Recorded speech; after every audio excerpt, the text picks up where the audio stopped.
క్రైస్తవ్యానికి వ్యతిరేకంగా ఉండేవాళ్ళు. యేసు శిష్యుల్లో చాలా మంది వీళ్ళ చేతుల్లోనే బలైపోయారు. ప్రభుని వెంబడించిన వాళ్ళని చాలా మంది చంపేశారు, లక్షలాది మందిని చంపేశారు. క్రైస్తుల రక్తం రోమా పట్టణంలో ప్రవహించింది, ఇటలీ దేశం అంతా ప్రవహించింది. ఇటలీ దేశంలో క్రైస్తుల రక్తం ఉంది, హర్షాక్షుల రక్తం ఉంది, వీధుల్ని రక్తంతో తడిసిపోయింది. క్రైస్తవ్యం ఊరికినే వ్యాప్తి చెందలేదు. అంటే యేసు ప్రభు రక్తం ఎలాగైతే చిందించబడిందో, అపోస్తలుల రక్తం ఎలాగైతే చిందించబడిందో, ఆయన నమ్ముకున్న వారు హర్షాక్షులైపోయారు, మరి విశ్వాసులైన వారు బలియాగం అయిపోయారు. వాళ్ళ రక్త తర్పణం అంటే ఆ రక్తం అలాగా చిందిపోయింది. ఆ ప్రాంతాల్లో సువార్త వ్యాపించింది. వీడు అన్యులకు ఉత్తరం రాస్తున్నాడు. ఆ రోమా దేశానికి ఏమి రాస్తాడు? రోమా పట్టణానికి ఒక ఉత్తరం రాస్తున్నాడు అపోస్తలుడైన పౌలు. అందుకే రోమీలకు రాసిన పత్రిక. వీళ్ళు యూదులు కాదు, అన్య జనాంగం. బాహ్యమునకు యూదుడైన వాడు యూదుడు కాడు. ఇది స్టేట్మెంట్ పౌలు ఇచ్చాడు, పరిశుద్ధాత్ముడు పౌలు ద్వారా మాట్లాడించాడు. బాహ్యమునకు యూదుడైన వాడు యూదుడు కాడు. అంటే బాహ్యం అంటే కనిపించేది. కనిపించడానికి అంటే శరీరరీతిగా అబ్రహాంకి పుట్టిన వాళ్ళు మాత్రమే యూదులు కాదు.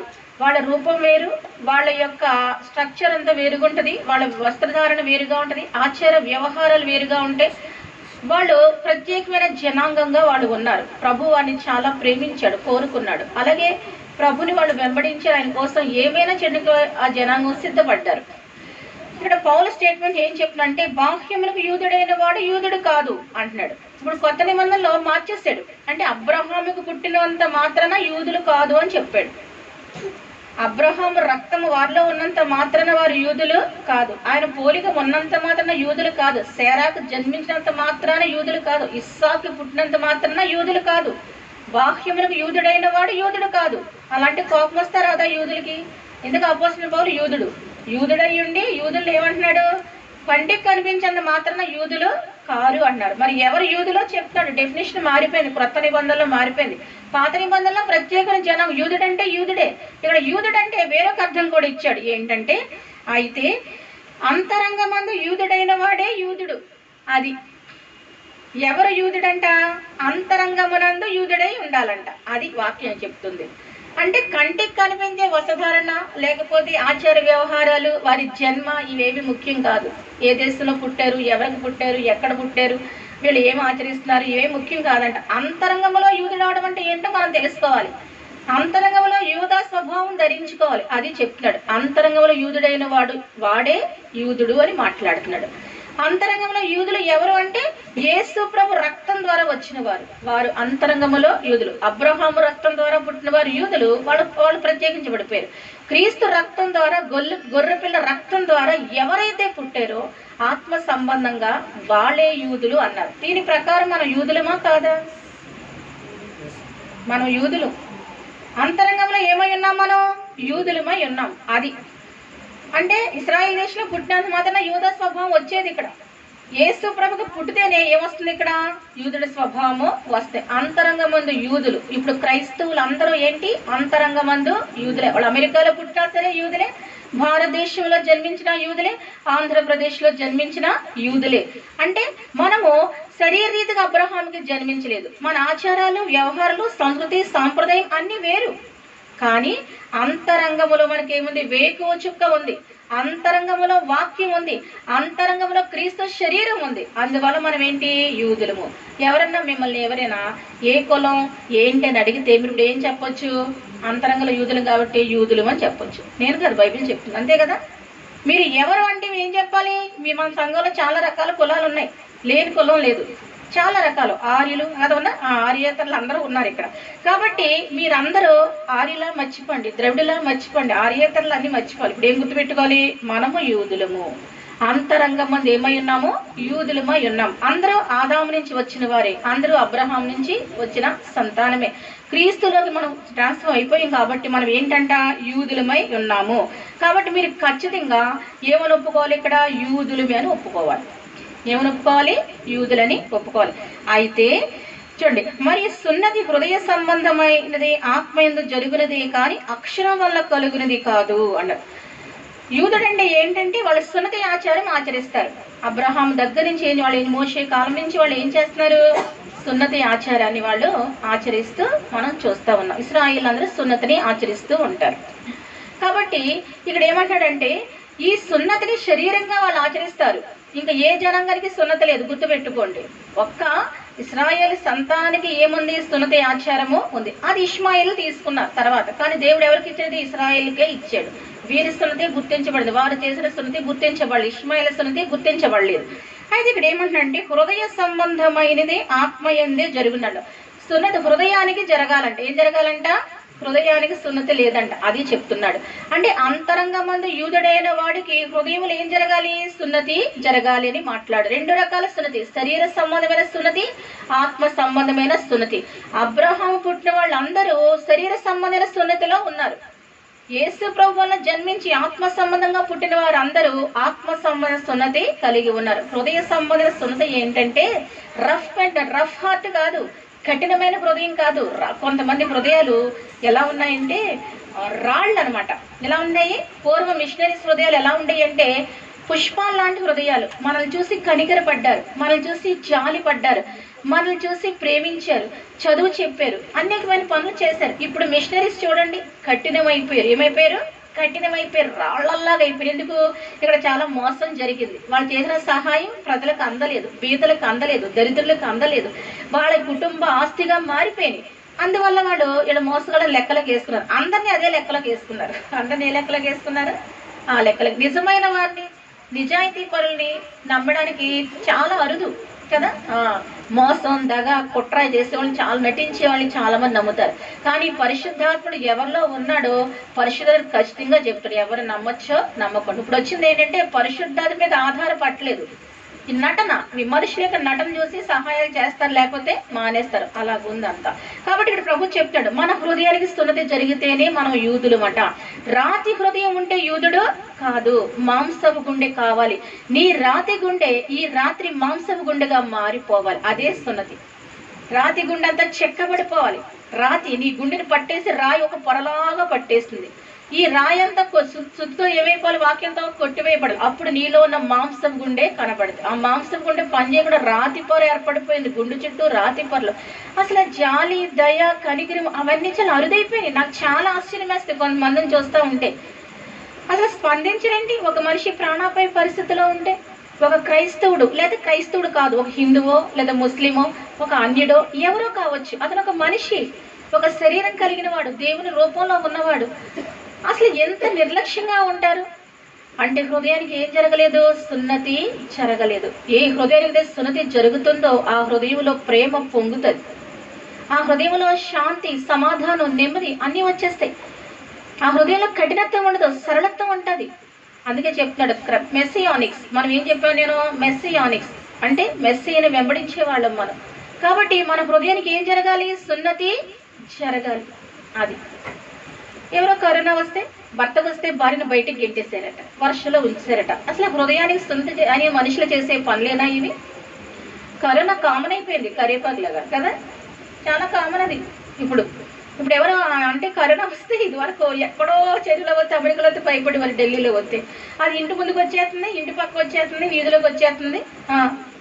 చాలా ప్రాంతాలకు స్ప్రెడ్ అయిపోతూ ఉంది. ఈరోజు కరోనా వాడికి వచ్చింది, రేపు నీకు వస్తే పరిస్థితి ఏంటి? అలాగని వెళ్ళి ముట్టేసుకోమని చెప్పట్లేదు.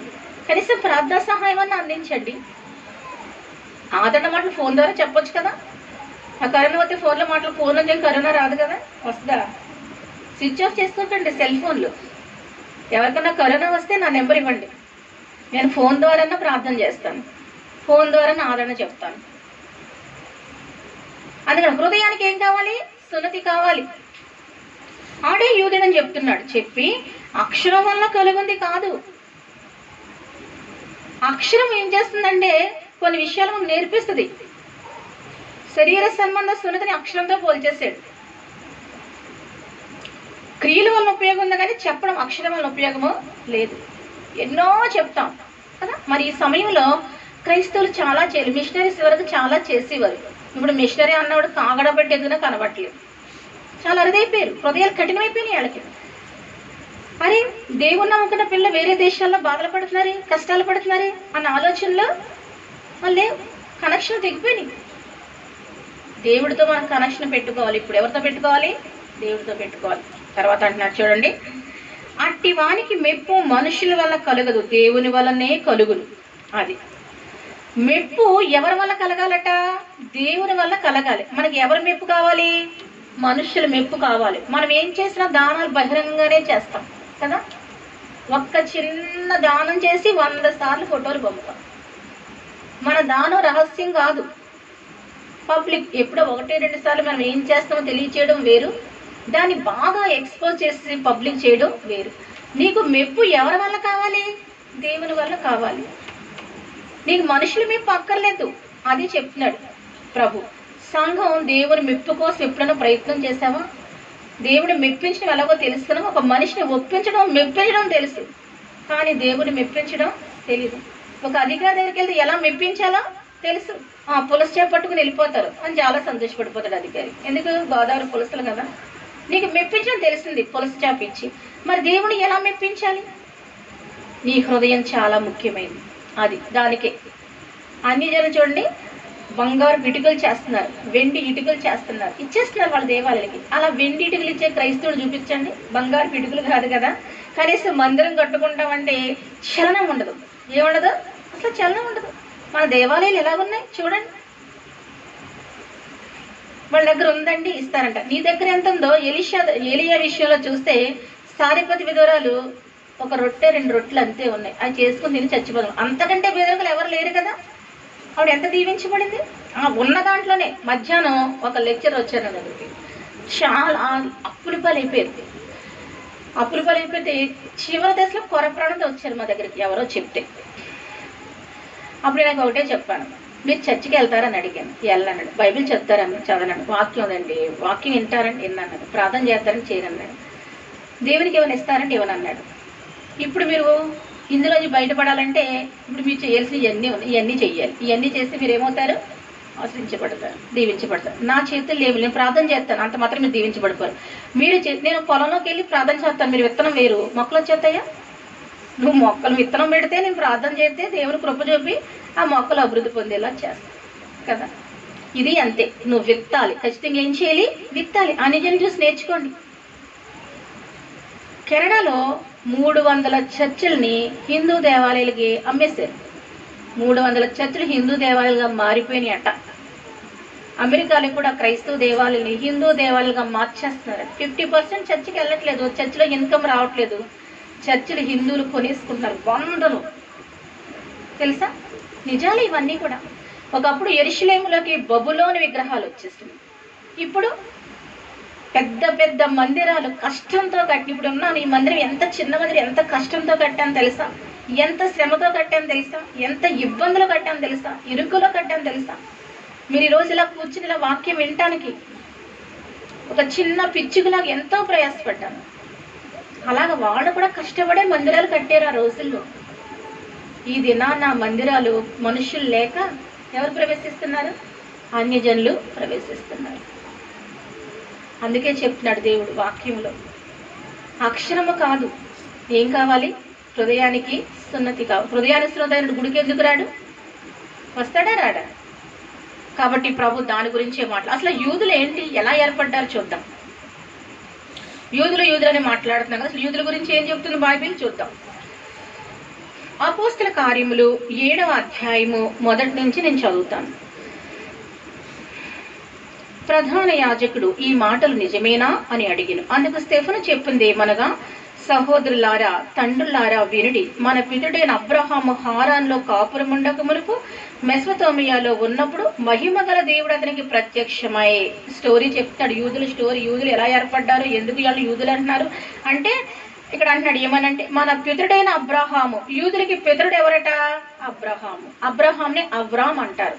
యూదులకి బి పలకదు, బి పలుకుతుంది. అబ్రహాం అనే మాట ఇంగ్లీష్ వర్డ్, అవ్రామ్ అనే మాట, AVRHM, అవ్రామ్ అనే మాట ఉంది. కనుక అవ్రామ్, మనం కూడా ఒరిజినల్ వర్డ్స్ మాట్లాడుకుంటే మంచిది. తెలియని వారు తెలియనట్టు మాట్లాడుకుంటే, తెలిసిన వాళ్ళు కూడా ఏం చేయాలి? తెలిసినట్టే మాట్లాడారు. కాబట్టి అవ్రామ్ ఎక్కడున్నాడని చెప్తున్నాడు?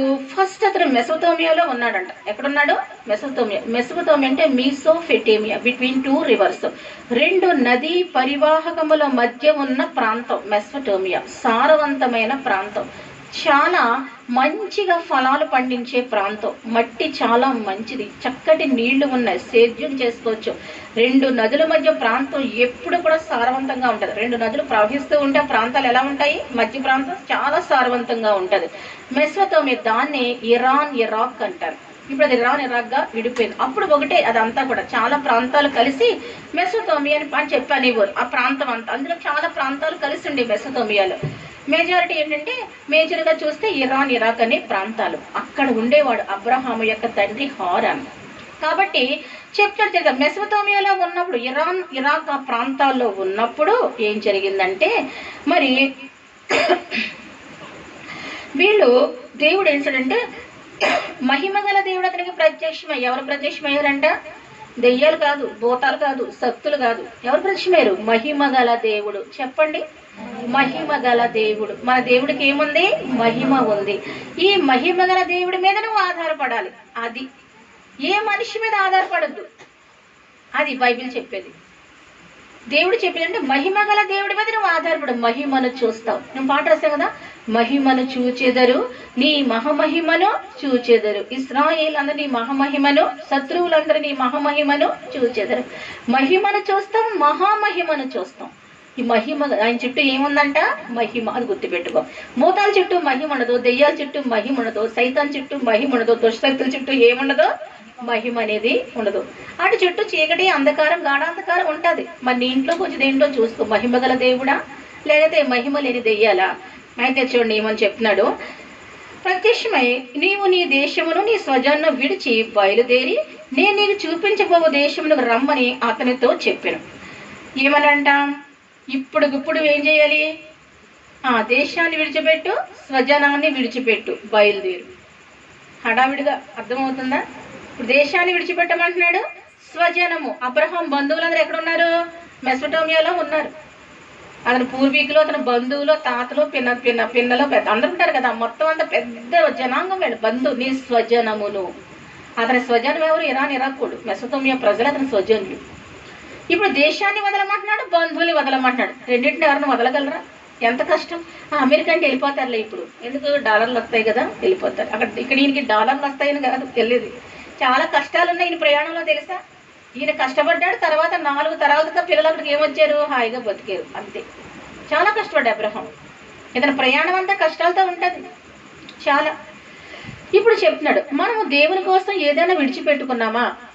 ఏదైనా విడిచిపెట్టుకుంటామండి? దేవుడు ఎందుకు సెపరేట్ చేస్తాడు? బంధువుని సెపరేట్ చేస్తాడు, దేశాన్ని సెపరేట్. సేవ చేసినప్పుడు సేవకులు చాలా వరకు ఉన్న ప్రాంతంలో వేరే ప్రాంతానికి పంపేస్తాడు. మీరు చూసుకోండి, ఈ రాజమండ్రి ప్రాంతంలో చాలా మంది సేవకులు వేరే ప్రాంతాల నుంచి వచ్చిన వాళ్ళే. మీరు లెక్క చూసుకోండి. ఎక్కడెక్కడ జిల్లా, కృష్ణా జిల్లా నుంచి, ఆ జిల్లా నుంచి వచ్చి ఇక్కడ స్థిరపడే జనాంగం. వీళ్ళు స్థానికులు కాదు, రాజమండ్రి మూలవాసులు కాదు. దేవుడు వేరే వేరే ప్రాంతాలని ఇక్కడ తీసుకొస్తాడు, ఇక్కడ వాళ్ళని వేరే ప్రాంతాలకి తీసుకెళ్తాడు.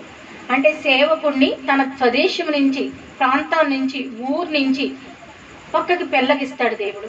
తర్వాత ఏం చేస్తాడు? బంధువులు, ఎందుకంటే లోక సంబంధంగా ఉంటారు, బంధువులు మెదడు తినేస్తూ ఉంటారు. తెలుసా? లోక సంబంధంగా ఉంటారు, బంధువుల నుంచి కూడా కటింగ్ పడిపోతుంది. అబ్రహాము జీవితంలో మళ్ళా తన బంధువులను చూడని మెస్తో వెళ్ళినట్టు ఎక్కడా లేదు. వెనక్కి వెళ్ళాడా? అంటే బంధువులతో స్నేహం చేయదని చెప్పలేదు. ఒక పర్పస్, ఒక డెస్టినేషన్, ఒక డిటర్మినేషన్, ఒక మార్గం, ఒక దశ, ఒక దిశ, ఒక నిర్దేశం, ఒక ప్రణాళిక ఉన్న వాళ్ళు ఇన్ని కటింగ్లు పడతాయి. అయిపోయి మా బంధువులు వదిలేయాలి అనుకోకండి. బంధువులతో మీరు పెనవేసుకునే ఉంటారు కదా. ఎందుకు? ఫోన్లో మాట్లాడడం, చాటింగ్లు చేయే కదా, అంతకంటే ఏముంటాయి? ఫంక్షన్లకు వెళ్ళడం, రావడం, ఇంతే బంధువులతో పనులు కదా. నా జీవితంలో నాకు ఫంక్షన్స్ ఏం తెలియవు. బర్త్డేస్ కానీ, డెత్ డేస్ కానీ, వెడ్డింగ్ డేస్ కానీ చాలా రేరు, 1, 2, 3 అంతే. నేను ఎంజాయ్ చేయను, వెళ్ళను, నాకు అలవాట్లేదు చిన్నప్పటి నుంచి. దేవుడు చిన్నప్పుడు ఏమేసాడు? ఒక కటింగ్ వేసేసాడు అంతే, కత్తిరించాడు పట్టుకొని. అబ్రహాంకి కటింగ్ పడిపోయింది, కత్తిరింపు వేసాడు. తర్వాత అన్నాడు, నేను నీకు చూపింపబోవు దేశమునకు రమ్మని. ఆయన దేశం చూపిస్తాడంటే అక్కడ రమ్మంటాడు. ఈ మహిమగల దేవుడు ప్రత్యక్షమయ్యాడు. ఈయన ఎంతవరకు ఉంటాడు ఈయనకి తెలియదు. ఈయన పూర్వీకులందరూ విగ్రహారాధనలో ఉన్నారు, అబ్రహాం పూర్వీకులందరూ కూడా. ఇప్పుడు ఈయన నమ్మాలి, ఈయన చెప్పిన దేశం వెళ్ళిపోవాలి, అన్ని విడిచిపెట్టాలి. పొలాలు విడిచిపెట్టేయాలా? విడిచిపెట్టాలా వద్దా కదా? పొలాలు ఎలా తెచ్చుకుంటాడు? చెట్లు ఎలా తెచ్చుకుంటాడు? కాబట్టి ఇప్పుడు ఏంటంటే చూపించబోయే దేశంలో ఏమన్నా ఎల్లగానే సింహాసనం వేసేస్తారా? రాజవస్త్రాలు ధరించి కిరీటం పెడతారా? చాలా కష్టమైన స్థితి ఉంది అక్కడ. పరదేశిగా బ్రతకాలి. వేరే దేశంలో ఏంటి, వేరే దేశం వెళ్తే ఇక్కడ బలవంతుడు, అక్కడ బలహీనుడు. స్థాన బలం లేదంట అబ్రహాంకి కదా. ఇల్లు చూపించే దేశానికి వెళ్ళు అన్నాడు. వెళ్ళమంటేలో హారాన్లో ఆగిపోయారు. ఎక్కడ ఆగిపోయారు? హారాను పచ్చగా ఉందంట, పశువులకి మేత భూమిగా ఉందంట, సొగసుగా కనిపించింది. ఈయనతో పాటు తోక ఎవరో వీళ్ళ నాన్న బయలుదేరాడు. దేవుడు ఏమన్నాడు? నీ స్వజనాన్ని విడిచిపెట్టాయంటే ముందు వాళ్ళ నాన్న అక్కడ వదిలేయాలి. అది వాళ్ళ నాన్న వేసుకుని రమ్మనలేదు దేవుడు. కానీ కొడుకు మీద ప్రేమతో తండ్రి ఏం చేశాడు? బయలుదేరిపోయాడు. మనం అనుకుంటా మనం తండ్రి ఈయన, తల్లి ఆయన అని. కానీ ఆయన అంటాడు నేనే తండ్రిని, నేనే తల్లిని అని ఆయన ఫీల్ అవుతాడు. మనమేం ఫీల్ అవుతాం? ఈయనే తండ్రి, ఈయనే తల్లి అని ఫీల్ అవుతాం. ఆయన అంటాడు ఏళ్ళు కదరా బాబు, నేను మీకు తండ్రిని, తల్లి అంటాడు. ఇప్పుడు అబ్రహాము పరలోకపు తండ్రినే ఎంచుకోవాల్సి వచ్చింది, భూలోక తండ్రిని విడిచిపెట్టాలి. ఆయన విడిచిపెట్టట్లేదు. ఎందుకు? అంతకుముందు ఒక సహోదరుడు చనిపోయాడు, చంపబడ్డాడు. కాబట్టి ఈ కొడుకు మీద ప్రేమతో తండ్రి హృదయం ఎప్పుడు ఎలా ఉంటుంది? ప్రేమగా ఉంటుంది. కోపం ఉండొచ్చు, కానీ ఏముంటుంది? ప్రేమ. ఆ బబులోను దేశాన్ని నుంచి తన కొడుకుతో పాటు ఏం చేస్తున్నాడు? ప్రయాణం చేసుకుంటూ అతను కూడా అందరినీ వదిలేస్తాడు. అతను గొప్ప ఉద్యోగస్తుడు. వీళ్ళు పేదవాళ్ళు ఏం కాదు. అబ్రహాం కుటుంబం జగరైట్స్ నెలల్లో ఉండేవారు. కొన్ని 400 కోట్లు పెట్టినా కట్టలేరు అలాంటి ఇల్లు. పైకప్పు ఇసుక మీద ఉంటాయి, లోపలంతా కాలనీస్ ఉంటాయి, పెద్ద పెద్ద ఇల్లు వెళ్ళి. అందుకే దేవుడు యూదులను అంతగా ప్రేమించాడు. వీళ్ళ పితరులు త్యాగం చేసిన వాళ్ళు, వీళ్ళ పితరులు దేవుని కోసం బలైపోయిన వాళ్ళు. మన పితరులు ఏం చేశారు? మన పితరులు చెప్పండి. దేవుని కోసం ఏం చేశారు? ఏం చేయలేదు. తర్వాత అంటున్నాడు చూడండి, హారాన్ వరకు వచ్చేస్తే అతని తండ్రి చనిపోయిన తర్వాత అక్కడ నుండి మీరు ఇప్పుడు కాపురమున ఈ దేశం నివసించడానికి దేవుడు అతను తీసుకుని వచ్చాడు. అప్పుడు హారానికి వచ్చిన తర్వాత హారాన్ ప్రాంతంలో తండ్రి తెరహు కదా, అబ్రహాం తండ్రి పేరు తెరహు, హారాన్ అతని సహోదరుడు. కాబట్టి ఈ తెరహు ఏం చేశాడు అంటే చనిపోయాడు. ఎందుకు? మార్గ మధ్యములో హారాన్లో ఆపేశాడు తండ్రి. ఆ మందలు బాగున్నాయి, పచ్చికలు బాగున్నాయి, అంతా బాగుంది, ఇంకా అక్కడి నుంచి ఇక్కడికి వచ్చాం కదా, ఇది చాలే, ఇంకే దేశం వెళ్తాం, ఎక్కడికి వెళ్తాం, దేవుడు చూపిన దేశం ఇదే అవ్వచ్చు, ఇది పచ్చగా ఉంది, నీళ్లు ఉన్నాయి, బాగున్నాయి, ఇలాంటి కబుర్లు చెప్తారు. దేవుడు చెప్పిందోటి, వీళ్ళు చెప్పిందోటి. తండ్రి చనిపోయాడు. చనిపోయాక ఇంకా అబ్రహాం పరలోక తండ్రి మీద ఆధారపడి ప్రయాణము ప్రారంభించాక ఆయన ఇంద్రజనికి పాదం పట్టినంత భూమినైనా స్వాస్థ్యముగా ఇయ్యక అబ్రహాం అక్కడ పరదేశిగానే బ్రతికాడంట. జీవితకాలం ఎలా బ్రతికాడు? ఆ కనాన్ దేశంలో పరదేశిగా బ్రతికాడు. పాదం పట్టే భూమి అంటే అడుగు నేల కూడా అతనికి సొంతం కాదు. అడుగు నేల కూడా అతనికి దేవుడు ఇవ్వలేదు, కొనుక్కున్నాడు. అక్కడ భూమిని ఏం చేశాడు? అక్కడ కొనుక్కున్నాడు అంతే. అబ్రహాము కాలు పట్టేంత భూభాగం కూడా అతనిది కాదు, సొంతం అనేది లేదు. దేవుడేమి ఇవ్వలేదు ఆ ప్రాంతంలో. ఆ భూమిని ఇవ్వకుండా అతనికి కుమారుడు లేనప్పుడు అతనికిని అతని తరువాత అతని సంతానమునకును దీని స్వాధీనపరుదని అతనికి వాగ్దానము చేసెను. బిడ్డలు లేనప్పుడు చెప్పాడంట అబ్రహాం, నీ బిడ్డలకి భూమి అంతా ఇచ్చేస్తాను, ఈ దేశం అంతా ఇచ్చేస్తానని చెప్పాడంట. చూసారా? బిడ్డలు లేనప్పుడు. పోను బిడ్డ ఏమైనా కనబడుతుంటే ఎదురుగుండా ఆ బిడ్డకి ఇస్తానని చెప్పి ఒక అర్థం ఉంది. ఆ బిడ్డ లేని బిడ్డకి ఇస్తానని చెప్పాడు. మనం నమ్ముతామా? ముందు బిడ్డని భూమి ఇచ్చావు కానీ, దేశం ఇచ్చావు కానీ, ఓ బిడ్డని అంటారు కదా. బిడ్డలు లేనివాడు చాలా బాధపడతారు. ఇంకా పెళ్ళి అయితే పిల్లలు లేరనుకో, నా దగ్గర చాలా మంది వస్తారు, ఇంకా ఆ స్త్రీని, పిల్లల కన్నా స్త్రీని మనిషిగా చూడరు. అదే చెప్పిన హృదయానికి సున్నతి లేని అత్తగారులు అనమాట. హృదయానికి ఏం కావాలి? కోడల హృదయానికి సున్నతి కావాలి, అత్తగారి హృదయానికి ఏమాలి? సున్నతి కావాలి. ఈ సున్నతి లేని జనాంగం బట్టి ఏమవుతుందంటే ఇలా శోధనలు వస్తూ ఉంటాయి. పిల్లలు పుట్టలేదని ఇంకా మనిషిలా చూడరు, రాక్షసులు ఇళ్ళలోంచి బయటకు వస్తారు. ఎన్ని మాటలంటారు, ఎంత ఖాళీ ఇతరులు మాటలంటాకి కదా, ఎంత సమయం ఉంటుంది ఇతరుల కోసం మాట్లాడడానికి, ఎన్ని పనులు ఉంటాయి మనకు. అసలు మన దేశంలో చాలా మందికి పనులు ఉండవు. కొద్దిమంది పని చేస్తారు, మిగతా వాళ్ళు ఏం చేస్తారు? దాన్ని అనుభవిస్తూ కూర్చుంటారు. బోల్ టైం. మరి జపాన్లో, చైనాలో లేడీస్కి చాలా పని ఉంటుంది. వాళ్ళు టెక్నాలజీలో పార్టిసిపేట్ చేస్తారు, వాచెస్ ఇవన్నీ చేయడం, ఈ పనులన్నీ ఉంటాయి. మనకు వంటలు అయిపోయిన తర్వాత ఖాళీ కూర్చుంటారు. తర్వాత ఏం చేయాలి? మూడో వ్యక్తి కోసం చెప్పుకోవాలి. ఇలా పిల్లలు లేని వాళ్ళ కోసం ఇంకా చాలా చాలా ఉంటాయి కదా అంశాలు, చెప్పుకుంటూ కూర్చుంటారు. పిల్లలు లేరు, అప్పుడు అన్నాడు ఈ భూమంతా ఇచ్చేస్తాను, దేశమంతా ఇచ్చేస్తాను, ఈ బంగారం, వెండి, పశువులు అన్నీ నీ అని చెప్తాడు. రోజు అబ్రహాం ఊరించేస్తున్నాడు. ఎవరో అలా ఎన్ని సంవత్సరాలు? 25 సంవత్సరాలు ఊరించాడు. 25 సంవత్సరాలు చెప్పాడు. మనం అయితేనా ఒక రోజు చూస్తాం, 2 రోజులు చూస్తాం, ఒక నెల చూస్తాం, గుళ్ళో 2 నెలలు చూస్తాం, నాకేం జరగలేదని పోతారు. అలా పోయినోడు ఉన్నారు. పోయి మళ్ళీ వచ్చారు, ఎక్కడ గది లేకండి తెలుసా. అలా ఎల్లుండి మళ్ళీ అదే స్పీడ్లో వచ్చారు. ఎందుకు? నేను చెప్పిన సూత్రాలు ముందు పనిచేయు. ఎక్కడ ఏం జరిగిన వాళ్ళు ఇక్కడికే వస్తారు. మంచిది, రావడం మంచిది, ఎప్పుడు వచ్చినా చేర్చుకుంటాం. బైబిల్లో సూత్రాలు ఉన్నాయి అన్నిటికీ.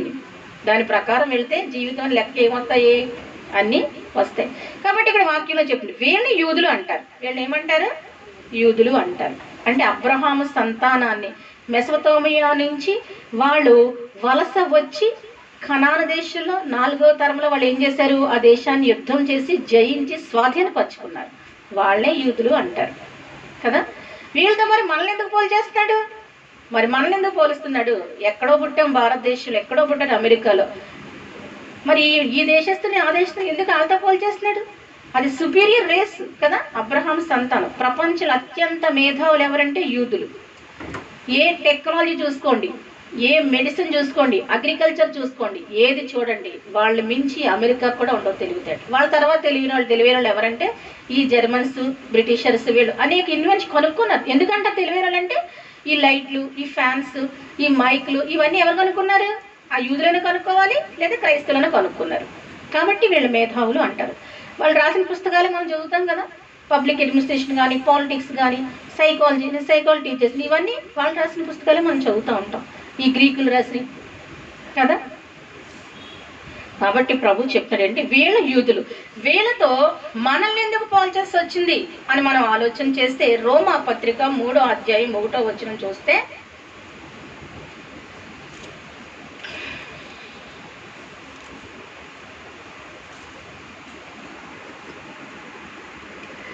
చూడండి, అట్లయితే యూదుని కలిగిన గొప్పతనమేమి, సున్నతి వలన ప్రయోజనమేమి? ప్రతి విషయమందును అధికమే. మొదటిది దేవోక్తులు యూదుల పరము చేయబడిను. చూసారా, యూదుని కలిగిన గొప్పతనం ఏంటి? ఇంకా కొన్ని గొప్పతనాలు ఉన్నాయంటే అబ్రహాము సంతానానికి. అవి చెప్తున్నాడు అపోస్తలుడైన పౌలు రోమీలు పత్రికలు. ఎందుకు? రోమన్స్ కదా వీళ్ళు విగ్రహార్థకులు. వీళ్ళకి కొన్ని ఆలోచనలు వస్తున్నాయి, వాటి గురించి మాట్లాడతారు. యూదుని కలిగిన గొప్పతనం ఏంటి? అందరూ ఈ గొప్పవాడా యూదుడు? యూడు ఎందుకు గొప్పవాడు? ఇశ్రాయేలు ఎందుకు గొప్పవాడు? వాళ్ళే గొప్పవాడా, మేము కాదా అన్నది రోమీలకు కూడా ఉంది. ఎందుకు? ప్రపంచాన్ని ఏలేరు, యూదులు కూడా ఏలేరు. అది యూదులను కూడా వీళ్ళు పరిపాలించారు. కాబట్టి వాళ్ళ సుపీరియారిటీ ఉంటుంది అంటున్నాడు. సున్నతి వల్ల ప్రయోజనం ఏంటి? సున్నతి పొందారా వీళ్ళు? అయితే ఏంటి? మేము పొందలేదా? అయితే నష్టం ఏంటి? వీళ్ళే సున్నతి పొందుతున్నారా? సున్నతి వల్ల ప్రయోజనం ఏంటి? మేము పొందకపోతే నష్టం ఏంటి అని ఆలోచన చేస్తున్నారు. అప్పుడు అంటే ప్రతి విషయమందును అధికమే. ఏమంటున్నాడు? యూదులట ప్రతి విషయమందును అధికమే. ఈ మాట గుర్తుపెట్టుకోండి. ప్రతి విషయమందును అధికమే అని బైబిల్ చెప్పేస్తుంది. దాన్ని మనం ఒప్పుకోవాలి అంతే. ఇంకా సైంటిస్టులు ఏదన్నా కనుక్కుంటే బైబిల్కి అనుకూలంగా ఉందా లేదా చూసుకుని మాట్లాడతారట. అది బైబిల్ నో అని చెప్పేది ఎప్పటికైనా ఫెయిల్ అయిపోద్దట. బైబిల్ ఎస్తే కోయిన్సైడ్ అయితేనే వాళ్ళ స్టేట్మెంట్ కరెక్ట్. అలా చాలా ఫెయిల్ అయిపోయింది. చాలా మంది సైంటిస్టులకి పునాది బైబిలే. ప్రార్థనాపరులే కనిపెట్టారు. గొప్ప గొప్ప జ్ఞానం ఇచ్చాడు. మనకి ఇచ్చాడా దేవుడు? థామస్ ఆల్వా ఎడిసన్ బల్బు కనిపెట్టాడు. మనం కనిపెట్టామా? 10,000 సార్లు రీసెర్చ్ చేశాడంట. చూసాడా? ఎన్నోసార్లు. అంత ఒప్పుకుందా? పొద్దున్న లేస్తాం, అంట్లు తోముకోవడం, ఇల్లు తుడుచుకోవడం, అన్నం వండుకోవడం, కూర ఇంతే. తినడం, పడుకోవడం, ఇదే జీవితం, ఇదే రొటీన్ లైఫ్. ఏం తేడా ఉండదు. వాళ్ళ దేవుల్లో జీవజలలో మునిగిపోయారు. అంత జ్ఞానాన్ని వాళ్ళు ఇన్సారు. ప్రతి విషయం అందరూ వాళ్ళు అధికమని బైబిల్ చెప్తుంది. ప్రతి విషయం, కనికరం కానీ, జాలి కానీ, దయ కానీ, విజ్ఞానం కానీ, శాస్త్రజ్ఞానం కానీ, ఏదైనా సరే వాళ్ళు అధికమే అని బైబిల్ సెలవిచ్చింది. వాళ్ళతో మనల్ని పోల్చేస్తున్నాడు. ఎవరితోటి? ప్రతి విషయం అందు అధికమైన యూదులతో, హృదయం అంతా సున్నతి చేయబడిన యూదులను పోల్చేస్తున్నాడు. భారతీయులమైన మనము ఏంటంటే ఇప్పుడు అంతరంగ మంది యూదులమైతే మనము కూడా అన్ని విషయాల్లో అధికమే. మరి అయ్యేం అధికము అంటే హృదయానుసరణ సరిగా జరగలేదు. అది హృదయాన్ని ఎంత గొప్ప గొప్ప వ్యక్తులు పుట్టారు యూదా జనాంగంలో. మరి ఇక్కడ కూడా ప్రతి విషయాన్ని మనం కూడా అధికంగా ఉండాలి కదా. తర్వాత అంటున్నాడు, మొదటిది ఒకడు చెప్తున్నాడు, దేవోక్తులు యూదుల పరము చేయబడిను. దేవోక్తులు, దేవుని మాటలన్నీ యూదుల ద్వారా వచ్చినవే. అది పౌలు ఇన్ని పత్రికలు రాస్తాడు. యూదుడా కాదా? మత్తయి యూదుడు కదా, మార్క్, తర్వాత ఆ యొక్క ఏంటి పేతురు, అందరూ యూదులే కదా. యూదా అందరూ యూదులే కదా. దేవోక్తులు యూదుల పరమ చేయడు, అది చాలా గొప్పది. దేవుడి జనాంగంతో మాట్లాడాడు. అది ఏ జనాంగంతో మాట్లాడలేదు. యేసుప్రభు వచ్చే వరకు ఏ జనాంగంతో ఏమి లేదు, అంత కమ్యూనికేషన్స్ లేవు. దేవోక్తులు వారి పరమ చేయబడ్డాయి, ప్రతి విషయం అంది అధికము. ఇప్పుడు నీవు అంతరంగమందు యూదుడు గనుక, మెస్సీ నిన్ను కన్నాడు గనుక, గొర్రెపిల్ల రక్తంలో నువ్వు శుద్ధి చేయబడ్డావు గనుక, మరి ఇప్పుడు నీ పరిస్థితి ఏంటి? నువ్వు కూడా అధికమా కాదా? అధికమే. నీతో కూడా దేవోక్తి అంటే దేవుని యొక్క భక్తులు, దేవుని యొక్క మాటలు నీకు వస్తాయా రావా? ప్రవచనాలు నీకు కలుగుతాయా కలగవా? దర్శనాలు కలుగుతాయా కలగవా? స్వప్నాలు కలుగుతాయా కలగవా? చెప్పండి. యూదులకి మొట్టమొదటిగా దేవోక్తి ఇచ్చాడు. ఇప్పుడు రెండోసారి మనం కూడా యూదులు, మనకు కూడా వస్తాయా రావా? మనం కూడా పాటలు రాయగలం కదా. అక్షరం తెలియదు. మన భారతదేశంలోనూ కొన్ని కోట్ల ప్రజలకి మిషనరీస్ వచ్చే వరకు బ్రాహ్మణులకు తప్ప, కాపులకు కానీ, రెడ్లకు కానీ, చౌదరీస్కి కానీ, లేకపోతే అంటరాని కులాలను చెప్పబడే వేళకు కానీ ఎవ్వరికీ అక్షరం రాలేదు. చదవకూడదు. చదివితే చాటుగా విన్నారని వీడికి అనిపించినా చంపేస్తారు. అక్షరాన్ని దూరం చేశారు. అక్షరం ఎవరికీ రాదు. మరి అక్షరమే రాకపోతే నువ్వు ఇంకేం పాట రాస్తావు? ఒక రచయిత ఎలాగవుతావు? ఒక సింగర్ ఎలాగవుతావు? కానీ నీకు అక్షరాన్ని దేవుడు నేర్పించాడు మిషనరీస్ని పంపించి. ఈరోజు నువ్వు బైబిల్ చదువుతున్నావంటే దేవుని కృప. చెవులో సీసం వేసేసి ఊరట. సీసం వేయగానే కొన్ని నిమిషాలు పాయిజన్ అయిపోతుంది శరీరం, చచ్చిపోతారు. చెవులో సీసం వేయగానే విషం ఎక్కువైపోయి చెవులో కర్ణబెర్లి అయిపోయి చచ్చిపోతారు. చదువుకుంటే చెవులో విషం వేసే దేశానికి చెందిన వారిని దేవుడు కనికరించి ఏం చేశాడు? అక్షరం ఇచ్చాడు. ఇప్పుడు ఒక పాట రాయగలవు, ఒక పాట పాడగలవు, బైబిల్ చెప్పగలవు, బైబిల్ చదవగలవు కదా. ఎంత కృప, ఎంత ధన్యత దేవుడు నీకు ఇచ్చాడు. కాబట్టి నీవు యూదుడివే, అన్నిట్లోనూ అధికుడివే. తర్వాత దేవుడు నీతో మాట్లాడాలనుకుంటున్నాడు, మాట్లాడతాడు. చెవి నీవు, అది ప్రభు చెప్తున్నాడు. వాళ్ళకున్న గిఫ్ట్స్ అని నీకు వచ్చేసినాయి. పెంచుకున్న కొడుకుని సొంత కొడుకు తేడా లేదు, ఇద్దరికి ఒకటే. లీగల్గా దత్తత చేసుకున్నాడు. ఆస్తి ఏం చేయాల్సిందే? ఇవ్వాల్సిందే. సొంత కుమారులు ఎవరు? ఇశ్రాయేలు. దత్తపుత్రులు ఎవరు? మనం. మీరు ఆ కాన్సెప్ట్తో బతకాలి. మార్నింగ్ స్టార్ సంఘస్థులు రోషంతో, పౌరుషంతో, ఆత్మాభిమానంతో కాలేజీలో కానీ, స్కూల్లో కానీ, యూనివర్సిటీలో కానీ ఇలా బ్రతకాలి. నేను అధికుడని అనే భావంతో బ్రతకాలి. సమాజం గురించి నీకు అనవసరం. సమాజం నేను నీచని చెప్పొచ్చు. సమాజం నీకు, ఏ సమాజం నీకు గౌరవం ఇవ్వదు? ఎన్ని సమాజాలు నీకు గౌరవం ఇవ్వవు? నువ్వు క్రైస్తవులైనందుకు ఎన్ని సమాజాలను తిరస్కరిస్తున్నాయి? నీ చుట్టూ ఉన్న సమాజాన్ని తిరస్కరిస్తుంది. అంతే కదా. నీ సమాజం, నీ దేశం, నీ ప్రాంతం. నువ్వు ప్రపంచ దేశాలకు వెళ్ళండి, క్రైస్తవులకి గౌరవం ఉంది. క్రైస్తవుడికి ఏముంది? గౌరవం ఉంది. ఏ దేశం అని వెళ్ళు? యూరోప్ వెళ్ళు, ఆస్ట్రేలియా వెళ్ళు, లేదా అమెరికా వెళ్ళు, ఇంగ్లాండ్ వెళ్ళు, నీకేముంది? గౌరవం ఉంది. అది తలంచు. అధికమైన విలువ ఉంది కలిగిన వాడవు నువ్వు. ఒక ప్రాంతంలో అవమానపరచబడవచ్చు, ఒక ప్రాంతంలో తిరస్కారానికి గురవచ్చు. అలాగే ప్రపంచం అంతా తిరస్కారానికి గురవుతావా కదా. ఒకడు నిన్ను తక్కువగా అంచనేయచ్చు, నువ్వు తక్కువగా అంచనేసుకో. దేవుడు నేను తక్కువగా అంచనేయలేదు. ఎప్పుడైతే క్రీస్తు రక్తం కడగబడ్డావో యూఆర్ సుపీరియర్. అది నువ్వు స్త్రీవైనా, పురుషుడివైనా, పేదవాడవైనా, ధనవంతుడివైనా, చదువున్నా, చదువులేకపోయినా నువ్వు అధికుడవే. వాళ్ళ ముందు నువ్వు కించిపరిచినట్టు అయిపోకూడదు.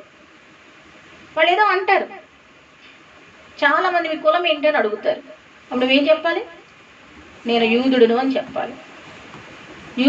యూదుడా యాదవులా అంటారు. యూదుడు అని చెప్పండి. అర్థమవుతుందా? బైబిల్ చెప్పిన మాట. తర్వాత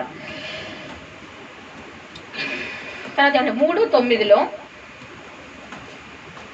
అలాగైనా ఏమందుము మేము వారికంటే శ్రేష్ఠులమా, తక్కువ వారమా? ఎంత మాత్రమును కాదు. యూదులేమి గ్రీసేస్తులేమి అందరూ పాపములకు లోనై ఉన్నారని ఇంతకు ముందు దోషారోపణ చేసి ఉన్నాము.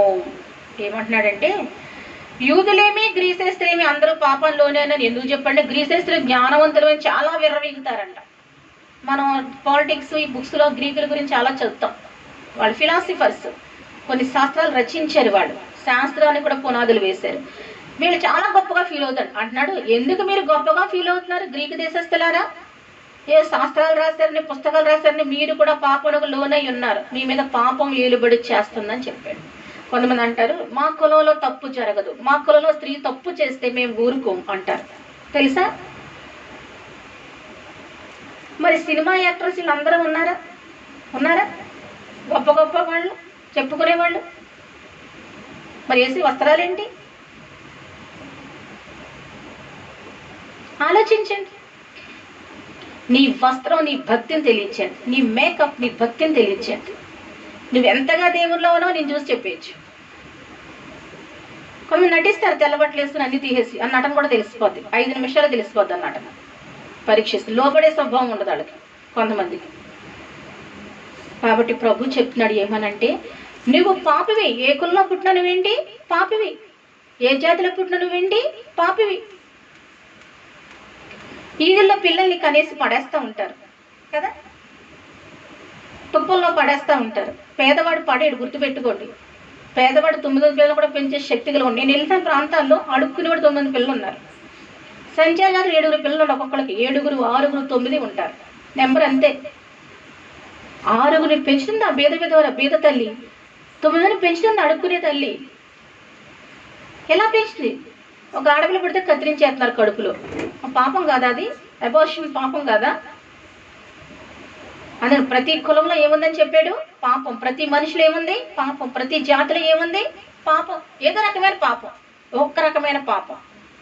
పిల్లలు ఇసిరేయడం కనీసం అర్ధరాత్రులు, హాస్పిటల్లో వదిలేడు, రోడ్డు వదిలేడు. ఎవరు చేస్తున్నారు? పేద తల్లి ఎప్పుడు చేయదు, గుర్తుపెట్టుకోండి.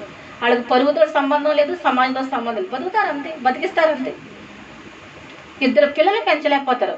మేము కార్పొరేట్ స్కూల్లో పెంచాలంటే ఒకటి చాలు, ఒక పిల్ల చాలు. పుట్టకపోతే వేరే విషయం. చదువులకు వచ్చి ఎస్టిమేషన్ వేసుకుని పిల్లలుగా అంటున్నారు. కాబట్టి ఏ కులము గర్వపడాల్సిన పని లేదు, ఏ వ్యక్తి గర్వపడాల్సిన పని లేదు. ఏదో రకమైన పాపం చేత మనుషులు ఏమయ్యారంట? బంధింపబడి ఉన్నారని చెప్తున్నాడు.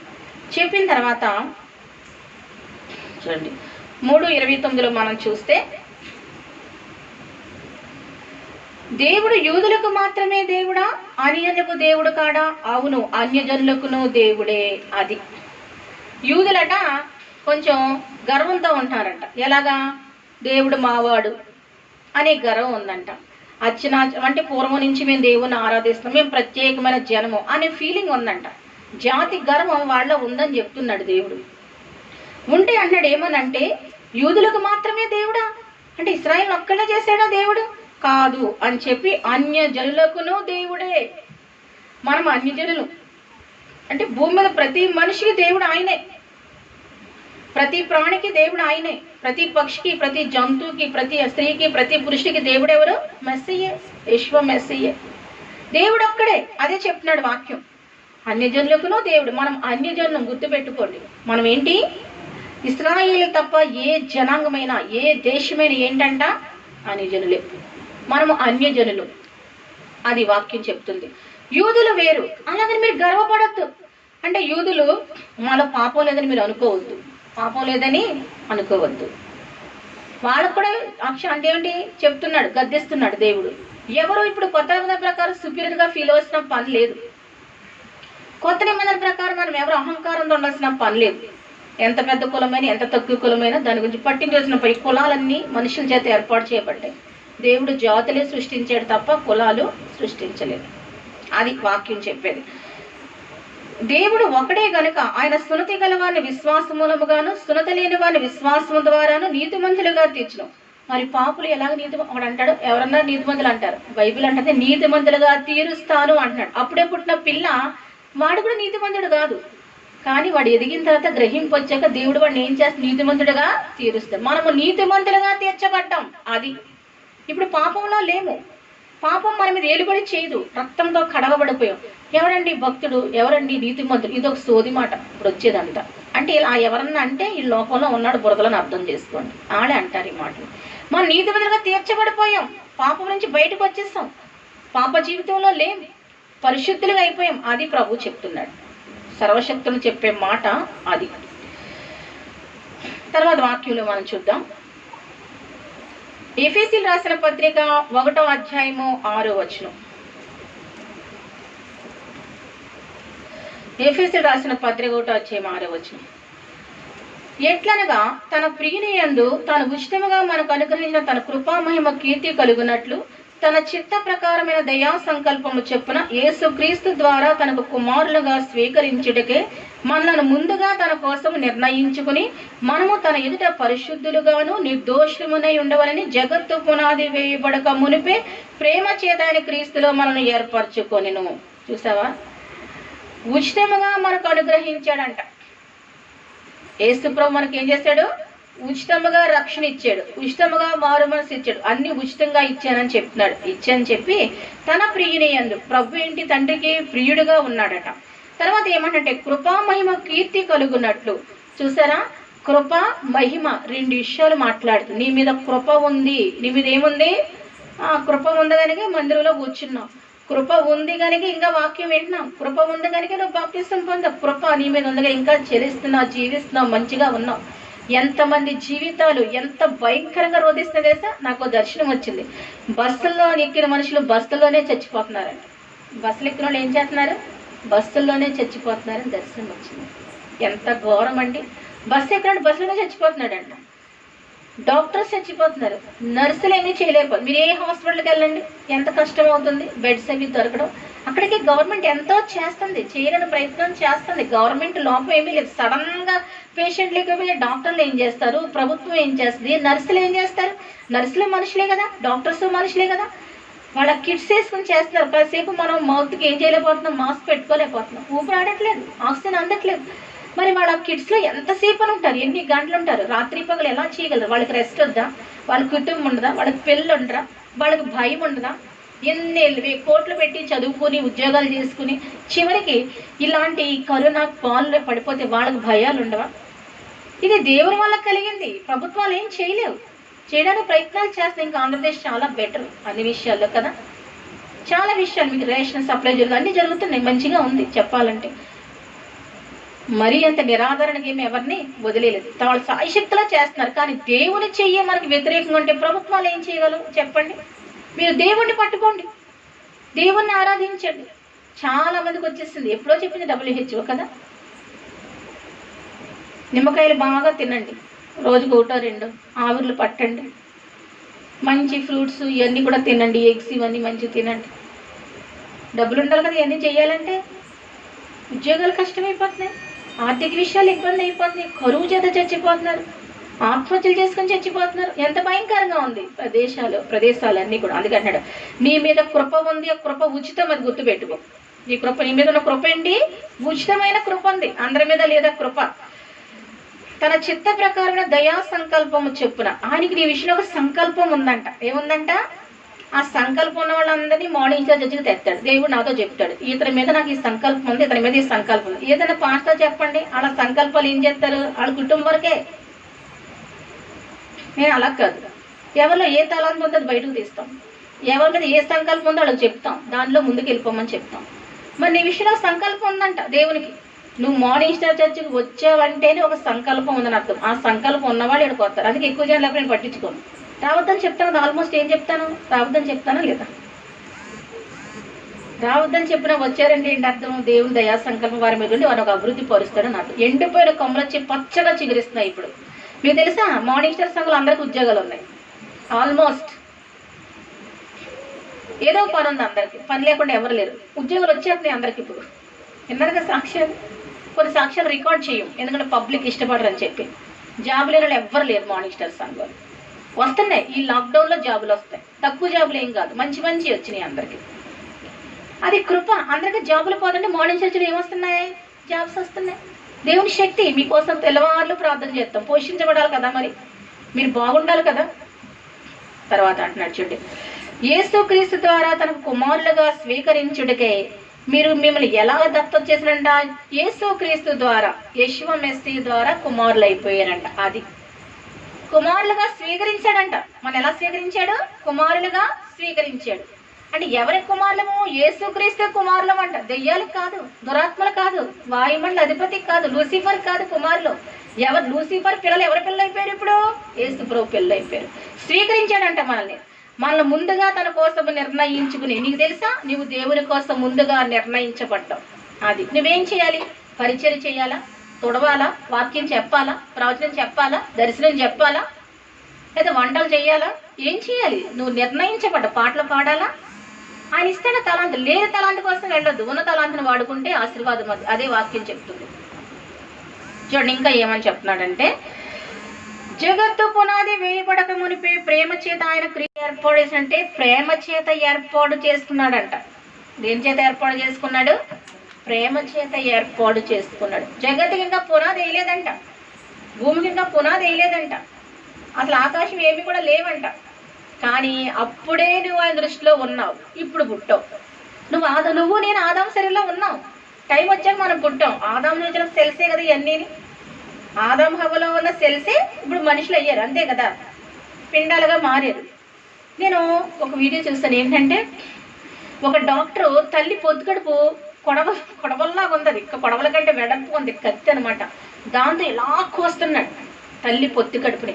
అందులోంచి బంతిలాగా మీకు చూపించాలి. అది నేను ఎప్పుడు చూడలేదు. ఒక బంతిలాగా ఉన్న ఒక అంటే అది నల్లగా ఉన్నాను, అది నలుపు, అది ఆ ఒక బంతిలాగా ఇలా బెలూన్ లాగా ఉండే కొద్ది ఏంటని చూస్తుంటే అందులో బాబు ఉన్నాడు. కత్తితో ఇలా కోసాడు పొత్తికడ. ఆ మధ్యలో నుంచి, ఆ పొత్తికడుపు దగ్గర నుంచి ఏం చేస్తున్నాడు? బేబీ, అది బెలూన్లో ఉన్నట్టుగా బేబీ వస్తుంది. అందులో పల్చగా ఉంది, అందులోంచి ఆ చేతులు అన్నీ కనబడుతున్నాయి, అందులోంచి నీళ్ళు వచ్చేస్తున్నాయి. అలా తీసాడు. ఆశ్చర్యపోయిన సృష్టి ఎంత గొప్పది అసలు, ఎంత ఆశ్చర్యకరం అసలు. ఒక బంతి ఏంటి బంతిలాగా వస్తుందని చూస్తుంటే మనిషి బాగున్నాడు. అందులో ఆపరేషన్ చేయడం చూపించాడు. అందులో అడ్డంగా పొత్తికడుపుతో ఇలా కోసేసాడు. కోసేస్తే అందులోంచి వాడే వచ్చేస్తున్నాడు, ఎవరో తీయడం కాదు.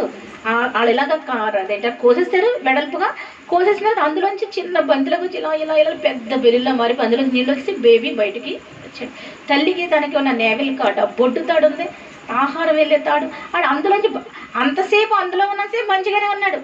ఆ నీళ్ళు ఇలా ఆ బెలూన్లు అన్నాడు, నీళ్ళు ఇలా పడిపోతూ ఉంటే వాడు అప్పుడే కదలికలు. ఆ తర్వాత ఏంటి కొంచెం ఏడుపులు లాంటివి మొదలెట్టేశాడు. అప్పటి వరకు కడుపులో ఏడుస్తే తల్లికి పడతా ఏడవాడు. అప్పటి వరకు ఆ కొన్ని సెకండ్లో వాడికి కొంచెం చలనం లాంటి వాడికి ఆడే వచ్చేస్తున్నాడు. ఎవరో తీయడం కాదు, వాడికి వాడే. సృష్టి ఎంత గొప్పది. కోడిపిలిచి టిక్ టిక్ టిక్ టిక్ అని గుడ్లు ఇలా కొడతాం, దానికి దాన్ని బయటకు వచ్చేది. ఎంత అద్భుతమైన సృష్టి అసలు. ఆ పుట్టే టైంలో ఆ కత్తి ఏమైనా కొంచెం లోపలికి కట్ అయితే బాబు సంగతి ఏంటి అసలు? అది పల్చటి పొరలాంటిది అసలు. అందులో దాచిపెట్టు ఆడు రాడో ఏడ్చేస్తున్నాడు. అసలు ఆ దేవుడు అప్పుడు ఇచ్చాడు వాడికి ఏడుపు, అప్పుడు ఇచ్చాడు. అంటే ఎందుకు వచ్చాను మాయలోకంలోకి అని అప్పుడు ఏడుతున్నాడు. కంఫర్టబుల్గా ఉంటుందంట తల్లి గర్భంలో, వేడిగా వెచ్చగా. ఆ బయటకు వచ్చాడు. ఈ వాతావరణానికి ఏమవుతుంది? ఎందుకు వస్తారు? పుట్టడానికి అందరూ బాధలు పడ్డానికి, అంతే కదా, కష్టాలు పడ్డానికి. బాధలు లేవని చెప్పిన వాళ్ళు చెప్పండి. కొంతమంది చచ్చేదాకా బాధలు ఉంటాయి. ఎవరికో కానీ జీవితం అంతా సంపూర్ణ ఆనందం ఉండదు. భక్తులకి బోడు కష్టాలు. ఇంకా వాళ్ళకి నీతిమంతులు వచ్చే ఆపదలు అనేకములు అన్నాడు. అసలు నీతిమంతులకు ఆపద ఏంటి? మళ్ళీ అనేకాలు ఏంటి? అంతే, చాలా ఉంటాయి. కాబట్టి ఇవన్నీ మన పరలోకానికి చేరుస్తాయి. ఇవన్నీ మనల్ని ఎక్కడ చేరుస్తాయి? పరలోకానికి చేరుస్తాయి. కాబట్టి ప్రేమ చేత నిన్ను ఏర్పాటు చేసుకున్నాడని చెప్పేసి నువ్వేం చేయాలి? గమనించాలి. సరే, రోమీలకు రాసిన పత్రికలో 8వ అధ్యాయం 15వ వచనం నేను ముగించేస్తాను. ఏలయనగా మరలా భయపడుటకు మీరు దాస్యపు ఆత్మను పొందలేదు, కానీ దత్తపుత్రాత్మను పొందిత్రి. ఆత్మ కలిగిన వారమే మనము అబ్బా తండ్రి అని మొర్ర పెట్టుచున్నాము. చూసారా ఏమన్నాడు? దత్తపుత్రాత్మ అంట. ఏ ఆత్మ అంట? దత్తపుత్రాత్మ, దాస్యపు ఆత్మ. 2 ఆత్మలు, దాస్యపు ఆత్మ, దత్తపుత్రాత్మ. ఇంతవరకు మనకు దాస్యపాత్మ ఉండేది. సైతానికి దోసులు, లోకానికి దోసులు, లూసిఫర్కి దోసత్వం చేస్తూ ఉంటే, పనికిమాల పనులు చెప్పింది చేసినట్టు చేస్తూ ఉంటే అప్పుడు దత్తపుత్రాత్మ వచ్చిందంట. అరే లూసిఫర్ నీ దగ్గర ఉంటాక వీలేదు, వీడు నేను దత్తత చేసుకుంటాను దేవుడు పట్టుకుపోయాడు. హల్లెలూయా. ఈ సంఘంలో దేవుడికి దత్తత చేయబడిన వారు, అది గుర్తుపెట్టి. ఎవరు దత్తత చేయబడ్డారు? ఒక సీఎం దత్తత తీసుకుంటే ఎంత గొప్పగా ఫీల్ అవుతారు. మరి దేవుడే దత్తత తీసుకుంటే మిమ్మల్ని, మీ బాధ్యతలన్నీ ఆయన దగ్గర చాలా డబ్బు ఉంటుంది. ఎవరి దగ్గర? సీక్రెట్ అది. సీఎం కంటే పిఎం కంటే ఎవరి దగ్గర ఉన్నాయి? రాఫెల్ విమానాలు వచ్చినాయి చూసారా? అంతకంటే పవర్ఫుల్ ఈ దత్తత తీసుకున్న దేవుని దగ్గర ఉన్నాయి. ఏంజిల్స్ వచ్చేస్తారు. నేను మిఖాయిల్ మా ఇంటి గుమ్మం దగ్గర చూశాను, ఖడ్గం మా ఇంటి గుమ్మం తిరగడం చూశాను. తెలుసా? దర్శనంలో ఒక ఆడపిల్ల వాక్యం చెప్తుందంటే సామాన్య విషయం అనుకున్నారా?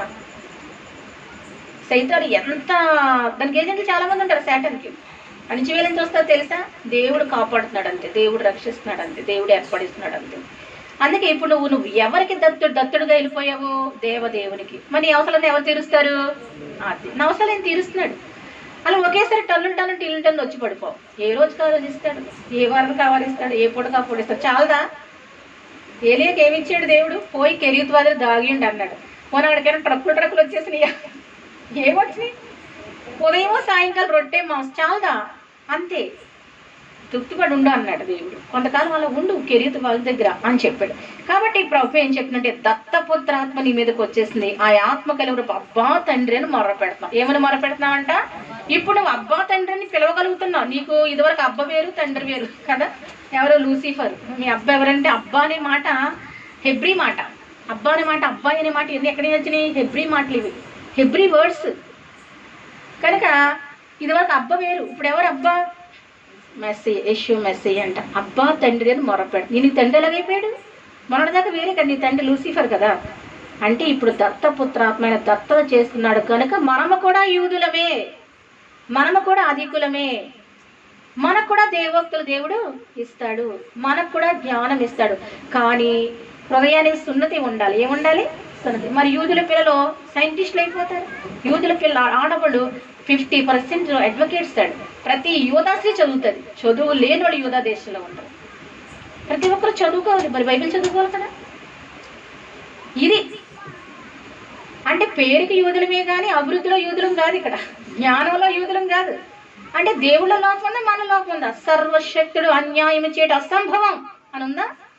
అంటే మనకు మనం అన్యాయం చేసుకుంటున్నాం, మనకు మనమే శపించుకుంటాం, మనకు మనమే తిట్టుకుంటాం, మనకు మనమే కొట్టుకుంటాం. గొప్పవాళ్ళమన్న ఫీలింగ్ లేదు. ఎవరో గొప్పవాడు అనుకుంటాం. నువ్వే గొప్పవాడివి, యేసుక్రీస్తు నమ్ముకున్న నువ్వు చాలా గొప్పవాడివి.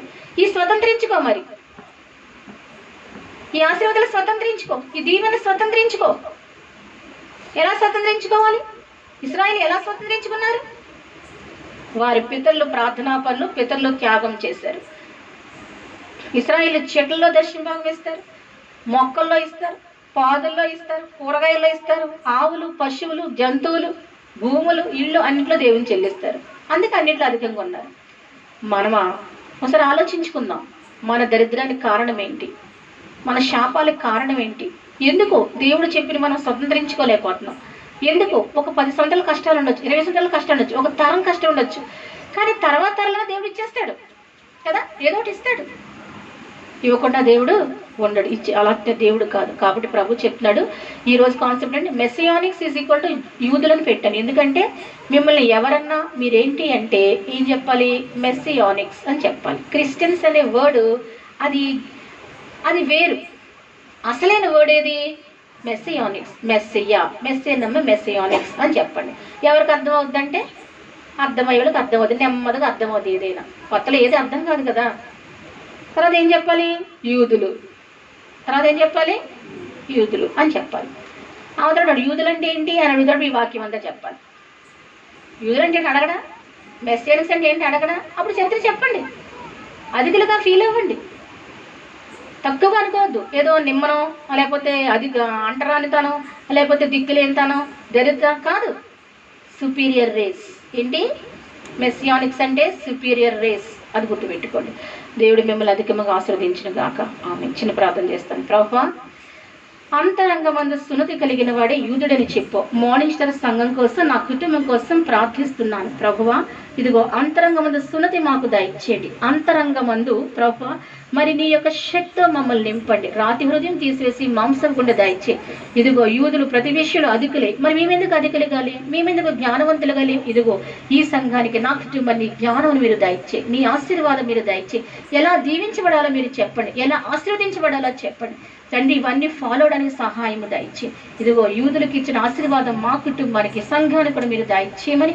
ఇదిగో ప్రభు ఈ రాజమండ్రి పట్టణంలో కరోనాను తరిమి కొట్టమని, అది మా కోళ్ళకు రాకుండా అడ్డగించమని, పట్టణంలోంచి బయటకు పంపించమని, డాక్టర్స్ని, పేషెంట్స్ని, నర్సుల్ని దీవించమని, ప్రభుత్వాన్ని ఆశీర్వదించమని. ఇదిగో జగన్మోహన్ రెడ్డి ప్రభుత్వాన్ని వర్ధిల్లింప చేయమని తండ్రి నాయన, వారి కుటుంబానికి క్షేమాన్ని దాయిచేయమని. అలాగే నాయన మరి ఇతర అధికారుల్ని, మినిస్టర్స్ని అందరినీ కూడా జ్ఞాపకం చేసుకొని మా దేశాన్ని వారిని జ్ఞానాన్ని, తెలివిని కూడా దాయిచేయమని, ఇండియా దేశాన్ని రక్షించమని, కాపాడమని. ప్రభు నీ రక్త బిందులు ప్రోక్షించి నువ్వు పొందిన దెబ్బల చేత, గాయములతో మా పట్టణాన్ని, మమ్మల్ని స్వస్థపరచమని మా ప్రభువును ప్రియకుమారుడైన యేసు మెస్సీ ద్వారా వేడుకొంచున్నాం తండ్రి. ఆమేన్.